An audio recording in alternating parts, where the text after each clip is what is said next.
YouTube, what is up? It is March 7th.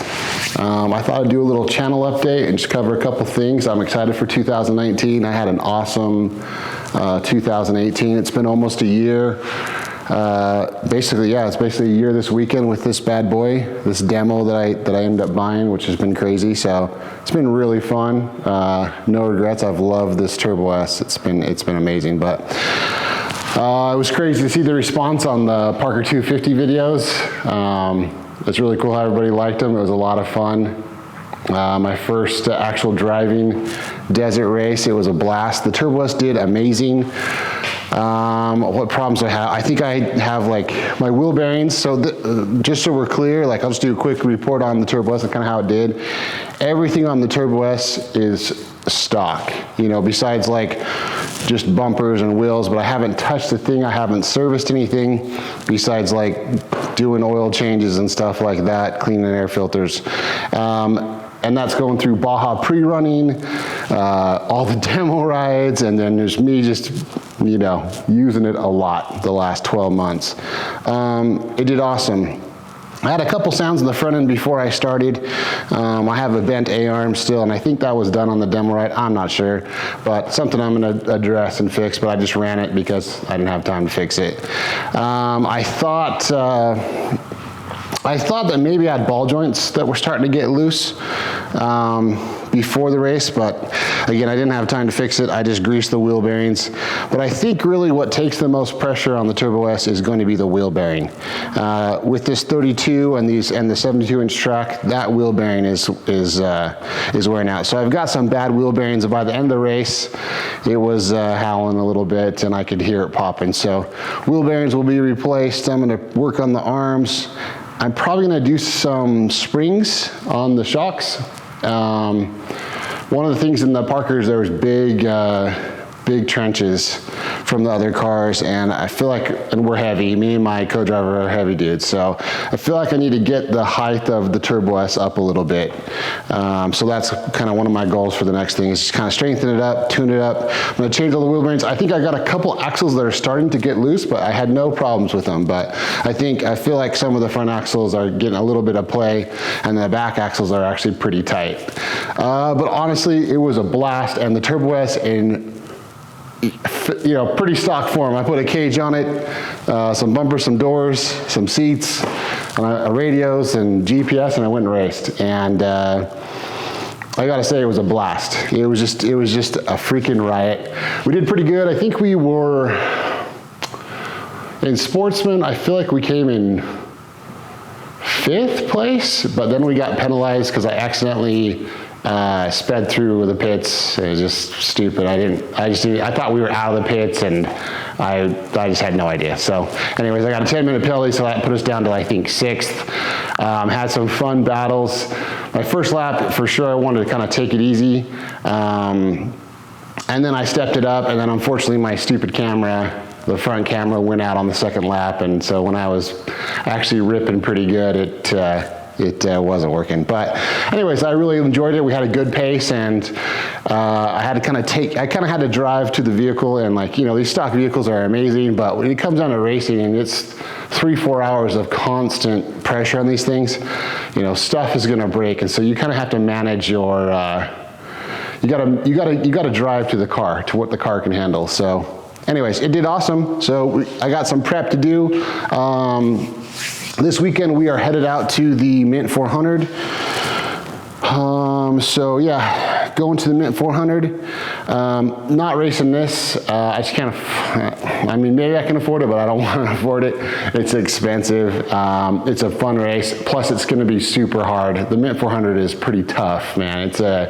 It's rough terrain, so your vehicle's going to take a beating. But Chris, I'm going to go crew chief for Chris with the Can-Am race team. It's going to be a blast. He's got his car all ready to go, so that's going to be super fun. So we'll be heading out today.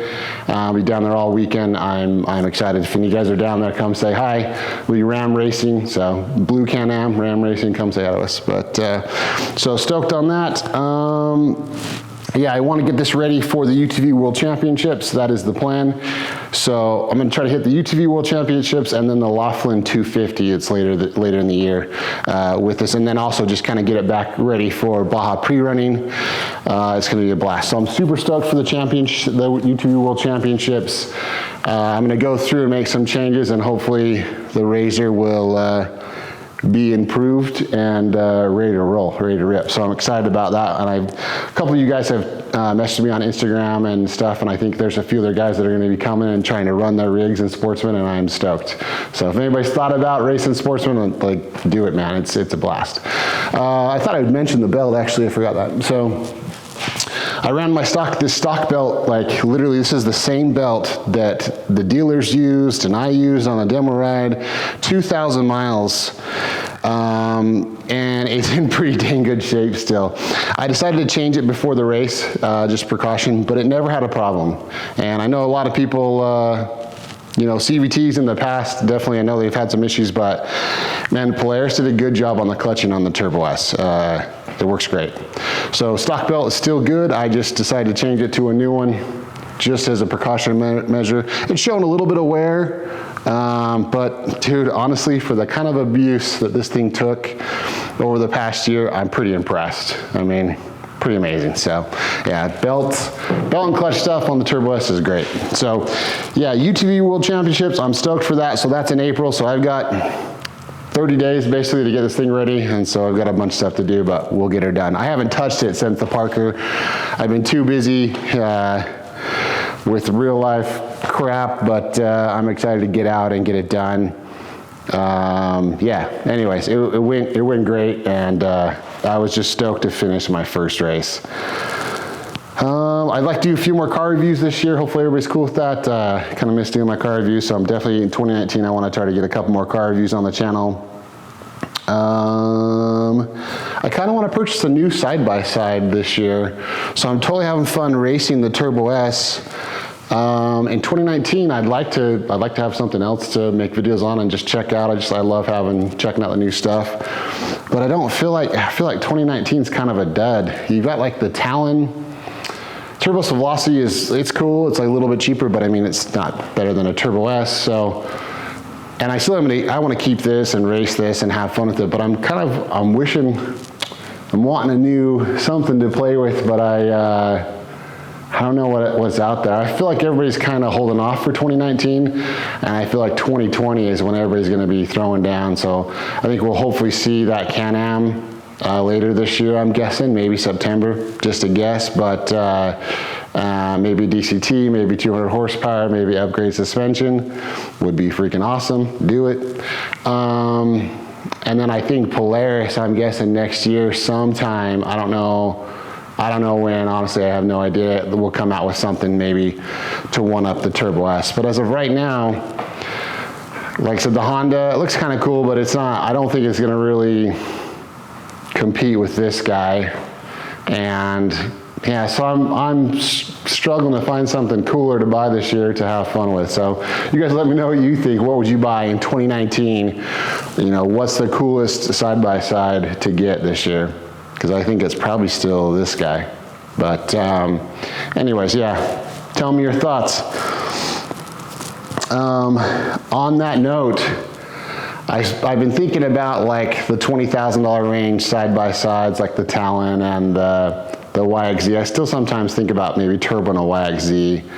It looks pretty fun. But man, this is just like a wish list from Polaris. You guys tell me I want to know what you think about this, but I would love to see a turboed RS1. And I know they have everything to do it. I feel like that would sell so good. You know, I think they sold the RS1 as like your entry-level one-seater, cheaper entry to the side-by-side world, but I would pay a little more if they put like the Turbo S Velocity shocks on it. You know, maybe, I don't even know if it needs to be 72s, but just super strong arms on a 64 to 72 range. And then give it the 168 horsepower turbo motor.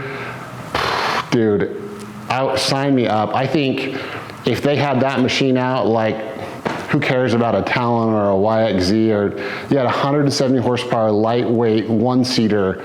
Like that would just be the ultimate dune machine. So tell me what you think. Would you buy that? Would you buy a turboed RS1 that was just dialed for the dunes? I just can imagine me and my buddies out there with those things and like just being a freaking riot, because I really like the RS1 as it sits right now.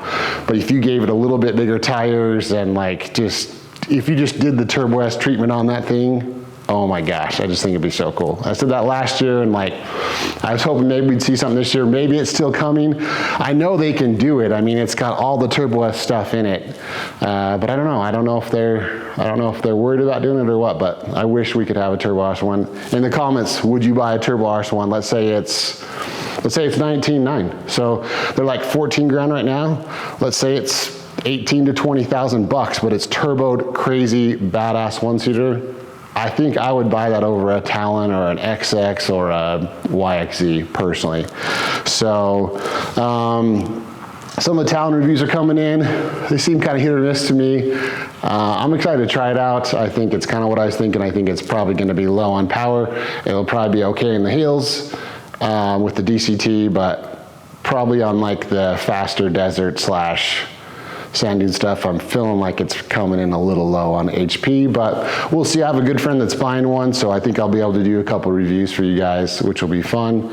Yeah, that's about it. I'm excited for 2019. I've got some big things happening in 2019 for me personally, and it's going to be sweet for my side-by-side stuff, which I'm really excited about. We'll get into later this year. But yeah, anyways, hopefully I'm going to get a bunch of good content this weekend down at the Mint 400. I'm really excited to just hang out with my friends and do some filming. I've been so busy with other personal stuff, other business stuff. So I'm stoked to go do some of my hobby stuff this weekend. But anyways, guys, I appreciate you. Thanks for all the love on the Parker 250 video. And I'll see you on the next one. Thanks.